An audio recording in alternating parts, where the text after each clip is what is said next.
Anaesthesia. Quite right. All the institutes are doing Neuro Anaesthesia.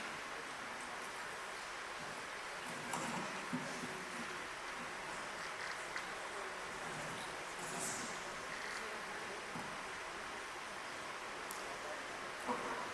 Thank you. Recent advances in Neuro Anaesthesia.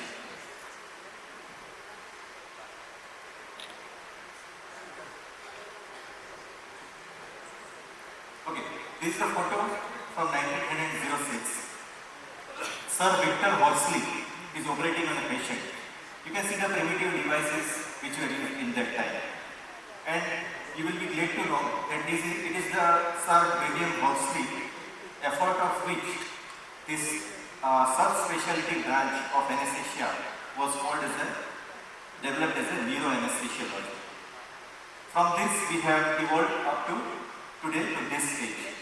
There is a lot many development in the field of neurosurgery, radiological imaging, techniques, tools. Same way, anesthesia for neurosurgery has evolved a lot. With advent of newer and recent advanced drugs and newer techniques as well as machinery. Updation of our knowledge with this anesthesia in neurology is important for a better outcome of the patient. So, we will see anesthesia for asleep craniotomy, anesthesia for awake craniotomy, anesthesia for radiological interventional procedures, newer monitoring devices, future of neurosurgery and anesthesia. To start with, anesthesia for asleep craniotomy. Craniotomy, of course, is the most common neurological procedure performed, and traditionally it is performed with the patient under general anesthesia totally asleep throughout the duration of the surgery. Most elective surgical patients are extubated on the table. If at all it is required, they are sent to ICU on ventilator. There is one Monroe-Kelly doctrine that in a closed cavity, the volume will remain the same. So, the fluid or blood volume, if it is increased, then the other volume should reduce. Or if the solid volume, a space occupying lesion is appeared, then the compensatory reduction in other volume. If it is not occurring, then the intracranial pressure will rise. And cerebral perfusion pressure is mean arterial pressure minus intracranial pressure. So, once the ICP rises, it will reduce the cerebral perfusion. Here in craniotomy, the anesthetic challenges are maintenance of blood pressure, tissue oxygenation, and reduction of cerebral edema and intracranial pressure. Preoperative assessment. In addition to pre-anesthesia workup, knowing neurological status of the patient is also important, as it will help us to know the deficit or improvement in post-operative status. Antiplatelets and anticoagulants need to stop according to the institutional protocol. Antihypertensive and cardiac drug should be continued. And for most of the procedures, we continue with the anti-epileptic drug. If at all it is for the surgery of resection of epilepticogenic foci, then it should not be continued. Head positioning by the surgeon is done in a variety of ways according to the site of the surgery. Prone, supine, head turn, sitting position, and most of the time they fix the head with Mayfield apparatus with head pins. These head pins are likely to induce tachycardia and hypertension in the patient. These surgeries are longer duration surgery, so the pressure points should be taken care of in order to peripheral nerve compression and long duration surgery, and adequate padding should be applied to the pressure points to prevent neuropathies. Eyes should be covered with adhesive dressings to prevent ocular injury, and patient should be covered enough to prevent hyperthermia to the patient. Monitoring is planned according to patient basis. Apart from routine monitoring, arterial blood pressure monitoring will help to measure beat-to-beat variation of the blood pressure and its management, especially when the surgeon is operating near to the areas of midbrain, brainstem, CT angle surgeries, and traumatic brain injuries. Intracranial pressure monitoring can be done via external ventricular drainage. This we all know: induction, airway, maintenance, and analgesia. Maintenance of perioperative blood pressure can be very well managed by our anesthesiologists with inhalation agents, propofol, labetalol, and nitroglycerin. Here the recent advance is PIVA.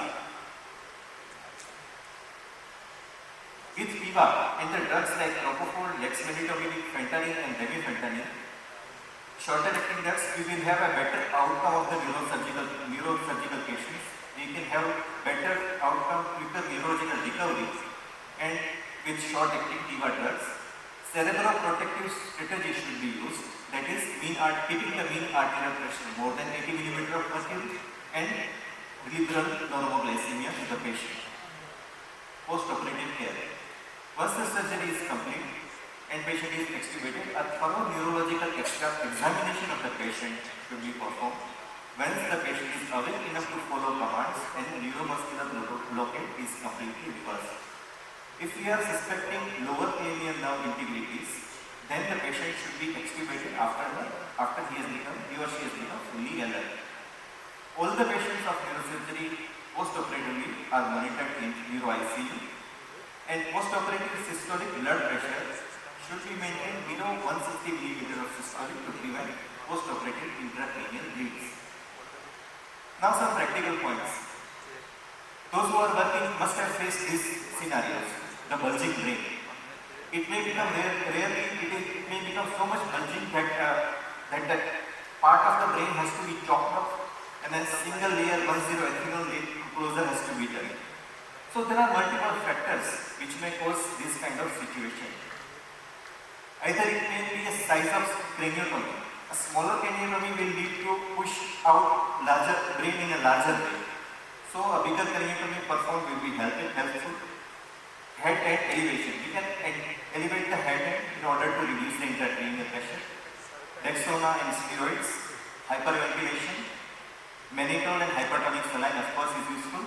Mainstay of the treatment here is propofol. Propofol produces dose-related reduction in cerebral blood flow, thereby reducing the expanding brain and prevent bulging. Another thing is managing of acute blood loss. As sir discussed in the last lecture, the mainstay of the treatment relies in the replacement of blood. We need to anticipate. The surgeons are working with arteries and venous sinuses, where accidental puncture of any of the things can occur and it will create a blood loss.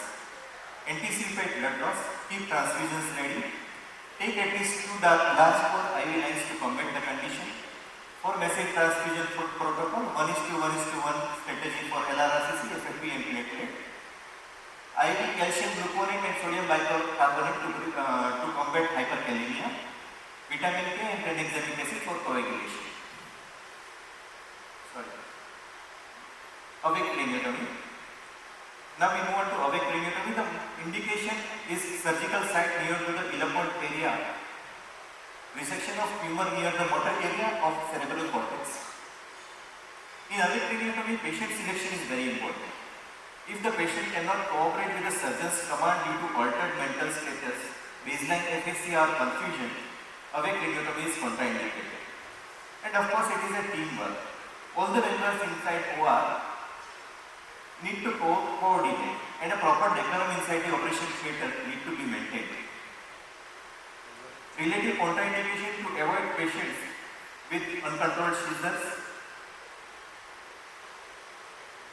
History of anesthesia and emergence delirium, obstructive sleep apnea, and challenging airway, and those with gastroesophageal reflux diseases. Preoperative assessment. Prior to the surgery, for awake craniotomy, the anesthesiologist should discuss with the patient. The patient should be explained about the possible complications, what they are going to do, intraoperative, what testing will be performed to the patient, explanation of the type of the procedure, why it is performed, and why should all these things should be explained to the patient. Patients who are going surgical resection of epilepticogenic brain foci should not be prescribed with the benzodiazepines, and this will be under the identification of target regions. So once the patient for awake craniotomy is taken inside, the scalp blocks are performed. Scalp blocks are helpful in reducing patient discomfort during and after craniotomy. And they are done at the sites of supratrochlear nerve, supraorbital nerve, zygomaticotemporal nerve, auriculotemporal nerve, greater and lesser occipital nerve. Approximately 3 cc of long-acting anesthetics are used, and this block will last for at least 8 hours after the injection. And intraoperative management of aortic craniotomy can be done in two ways, two strategies. One is sleep, asleep, awake, asleep. Another is conscious sedation strategy. In asleep, awake, asleep strategy, the patient is given general anesthesia initially, craniotomy is done, and then after when they are opening the dura, at that time the patient is made aware. This method will require establishment of airway, endotracheal intubation or supraglottic airway or laryngeal mask airway, and management of airway, preventing coughing, distress and aspiration is important. Whereas in conscious sedation theory, the patient is kept sedated but in arousable state throughout the surgical procedure. Here the airway management is not required, but over sedation and loss of airway is important. It can be performed with the propofol, midazolam, dexmedetomidine, fentanyl and remifentanil. Spinal procedures similarly are evolved accordingly. Minimally invasive spinal surgeries and microdiscectomy have arrived, but these minimally invasive spinal surgeries and endoscopic spinal surgery are associated with shorter hospitalization, faster recovery and less postoperative pain.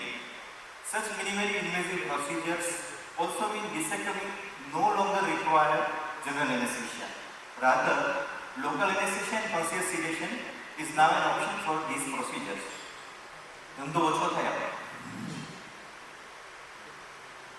So 10 years back, if this patient had come, there was only one option available. That is, this is a cerebral aneurysm, and only one option was available, that is craniotomy and putting a clip over the aneurysm, clipping of aneurysm. But now with the development of this modality, coiling of the same is possible because of the development of the interventional neuroradiology. And with interventional neuroradiology, this transarterial and transvenous endovascular embolization of AVM, carotid artery stenting, catheter-directed thrombolysis and mechanical thrombectomy. All these procedures can be done with interventional neuroradiology, and all this will require anesthesia. So these are the anesthesia options for neuroradiology interventions: general anesthesia, conscious sedation and local anesthesia. General anesthesia has the advantage of immobile patient, airway is protected and pain control, but it has the disadvantage of extensive monitoring, longer ICU stay and at a cost. Whereas local anesthesia is with less cost but aspiration is possible and airway is not protected. So anesthesia for neurological interventions. As such, neuroradiology is a developing field. The spectrum is widening. Understanding of pathophysiology and multi-system effect of the disease and treatment both should be understood by the anesthetist who is giving anesthesia. Cerebral protection strategy must be used. The anesthetist should know the hazards of ionizing radiation and remote site anesthesia. And acetylcysteine can be used to prevent contrast-induced radiopathy. Emergency surgical backup. In case any complication arises, then there should be some emergency surgical backup available. And these all patients who undergo neuroradiological procedures should be monitored postoperatively to detect any deficit or suspecting developing ischemia or hemorrhage. Newer monitoring devices. Video laryngoscope is a new device. This is, I'm showing the picture, this is a task which is my own design of affordable video laryngoscope. And it is advantage, it can be introduced into restricted mouth opening. It is very useful in trauma, in cervical spine injuries and ankylosis patients. It is light in weight and especially useful in unanticipated difficult intubations. BIS monitoring. BIS monitoring is developed by Medtronic's company. It is EEG interpretation device interpret EEG and give it in a numerical value to know the depth of anesthesia. Today morning we had listened to the very good lecture by Madam on the this monitoring. Another device is Connox monitoring. It is from Fresenius Kabi. Similar kind of EEG interpretation. Another device is NIRS monitoring, near infrared spectroscopy monitoring. This is infrared spectroscopy actually giving the tissue perfusion, tissue oxygenation monitoring. So we actually know whether the tissue inside is perfused with oxygen or not. And developing ischemia can be picked up earlier in this, with this device. Future of neurosurgery. Endoscopic neurosurgery is the recent advancement in the use of navigation to reach and operate in the deep-secret regions of the brain. There is an ability for extensive tumor dissection with the minimal manipulation of healthy brain tissues, thereby reducing the post-operative complications. These methods, of course, are still studied in a variety of new procedures. For this anesthesia, the anesthetic technique may remain the same, but the anesthesiologist, of course, will need to be extra vigilant as endoscopic instruments are passing near to all the vessels and vital structures. To conclude, anesthesia for neurosurgical procedure remains a challenging task for anesthesiologists. There is a very high need for proper documentation and informed consent. Anesthesiologists need to be prepared for customized strategic planning considering the patient's setup, surgical factors and possible longer duration of surgeries. And post-operative neuro ICU care is essential. These are my references. Thank you.